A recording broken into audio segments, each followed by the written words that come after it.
Diversity is not race. Race is not color.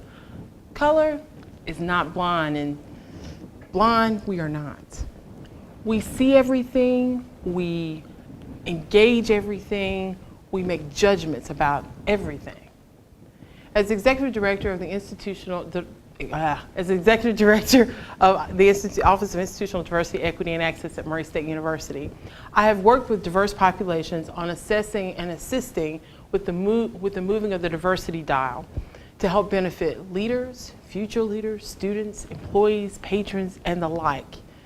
From statistics to interviews, understanding that diversity is not just race, and race is not just skin color. It's both complex and misunderstood.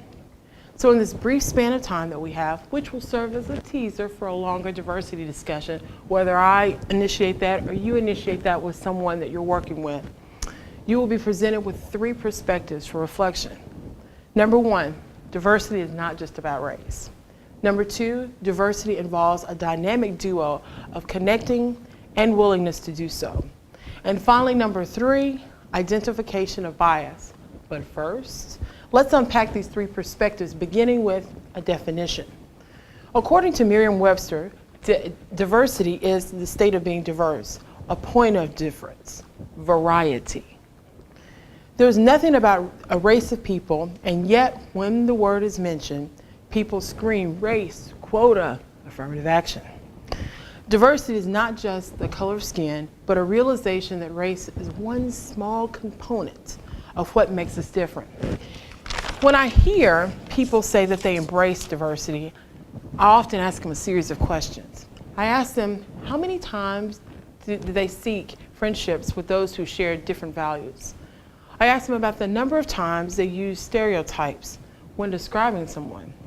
I ask whether they would like to trade places with someone from an underrepresented minority category. Generally what I get, silence, okay? Now that we understand the basic definition of diversity, now let's kind of look introspectively within you.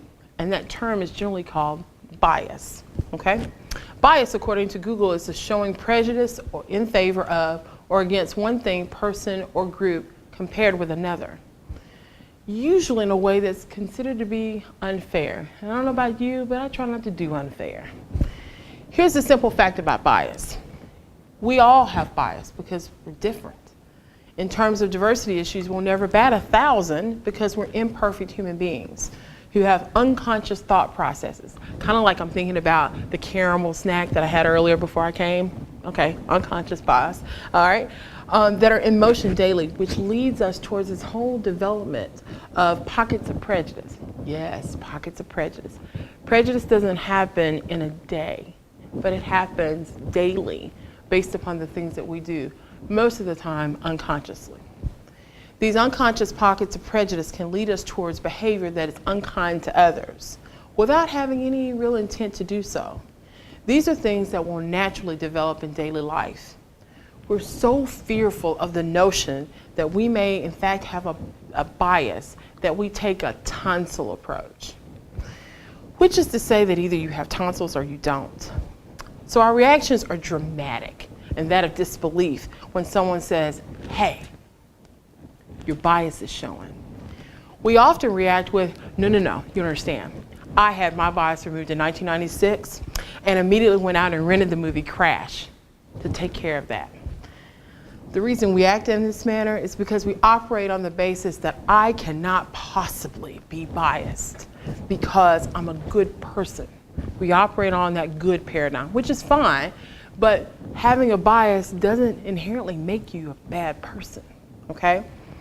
And we say really ridiculous things like, well, I can't be biased because I've had all the racism, ageism, sexism, homophobic isms, and other isms removed because, and you fill in the phrasing of choice here, I have friends who are ...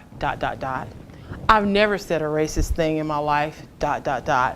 Or I don't know how you could possibly see that joke, comment, picture, or what have you as offensive. In these moments, as leaders, we have to stop and think, how well have I really looked at how what I say or what I do as being unkind, unfair, or offensive. Aha. Being on board for diversity is not just about an all or nothing approach, like the removal of your tonsils, either you have them or you don't. But I think as a leader, you kind of have to look at diversity as filling up the gas tank. It's something that you're always going to be looking at daily in terms of a gauge, or hourly if you're out traveling. It's always something that you have to look at in terms of self-monitoring, all right? Being a good person and creating a welcoming environment is a daily practice, sometimes a moment-to-moment practice, especially if you're engaging in a conversation with someone who's different than you, who's challenging you in ways that you haven't had to approach before. While no, making a poor choice doesn't make you a horrible person, but it does need to serve as a catalyst for your continuing to review your choices, okay, and how they impact others. It's a practice that we carry out by engaging our imperfections, not in spite of them, okay? So right now, I'd like for you to kind of consider, right where you sit, what is my bias, or what are my biases? We generally have more than one, but you can start with one. What steps will you take to re-examine your conversations and behaviors so you continue to demonstrate that you respect so everybody brings something to this notion that we call life, some value. So we have a basic definition of diversity. You understand the role that your bias plays in your choices, your relationships, and your leadership. So let's connect to the premise. Most of us strive to be the best leaders we can be on campus and off campus. We have to self-reflect about that leadership. Being a leader involves being sensitive and not just being tolerant. Being a leader involves listening with our ears and our eyes and recognizing when someone needs to understand their story. Not our story, but their story. In order for those that you reach out and touch every day to understand your story, the vision you have for your organization or whom you're trying to lead, you must understand their story.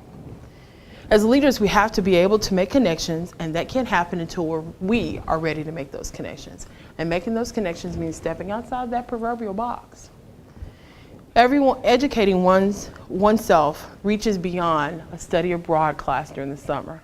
That's a great place to begin, but it's a beginning, not an end. And diversity is not a destination. It's an ongoing practice that we work on day in and day out. It should be the beginning of a journey of wanting to understand more about those who are not in our personal circle of friends or comfort level.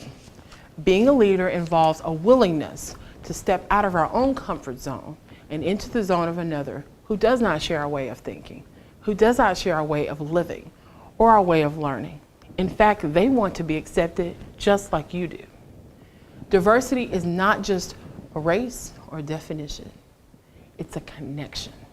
It's a reaching out, it's a reaching within, and it's a reaching across all lines of race, gender, sexual orientation, national origin, ethnic background, religion, disability, age, and socioeconomic status. That's right, how much you make and where you stand with that, it counts. So let's remember all our responsibilities as leaders. Talk is cheap. We can't say we embrace diversity until we embrace learning more about it.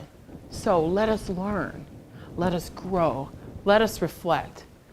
Talk is cheap, so let's pair up commitment with the conversations, and let's be ready to confidently respond when that all too important statement is made. Hey, your bias is shown.